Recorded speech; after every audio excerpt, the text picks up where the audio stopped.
নির্বাচিত জেলা সভাপতিদের তালিকা প্রকাশ করেছে বিজেপি। সোমবার বিজেপির রাজ্য সদর কার্যালয়ে আয়োজিত সাংবাদিক সম্মেলনে জেলা সভাপতিদের নাম আনুষ্ঠানিকভাবে ঘোষণা করা হয়।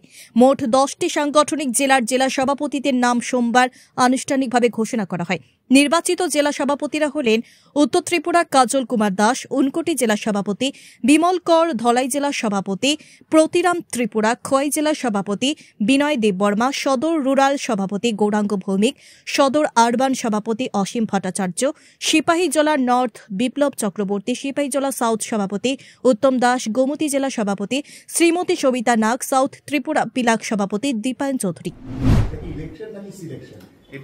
ইট ইজ অ্যান ইলেকশন মানে ডেমোক্রেসিতে অনেক রকম ডেমোক্রেটিক প্রসিজিয়ার থাকে। ভোট দিয়েই যে ব্যালট হয়ে যে ইলেকশন হয় সেটা ছাড়া কনসেনসাসের মাধ্যমেও একটা ইলেকশন প্রসিজিয়ার হয়।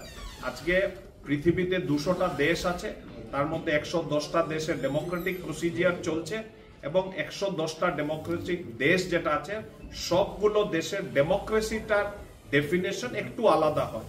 কাজে আমাদের দল একমাত্র দল ভারতবর্ষে ন্যাশনাল লেভেল, যে কথা আমি বলেছি, ক্যাডার বেসড মাস পার্টি এবং একমাত্র ডেমোক্রেটিক দল যে দলে এই যে 3-3.5 মাসের প্রায় প্রসিজিয়ার চললো। আমাদের ন্যাশনাল প্রেসিডেন্ট ডেমোক্রেটিক প্রসিজিয়ার এবং কনসেনসাসের মাধ্যমে এই কাজগুলো হয় এবং আপনারা দেখবেন যে ভারতীয় জনতা পার্টির মতন এই ডেমোক্রেটিক ওপেন প্ল্যাটফর্ম অন্য কোনো দল, অন্য কোনো মানে তাদের জনসাধারণ, তাদের কার্যকর্তাকে কোনোদিন দিতে পারে না।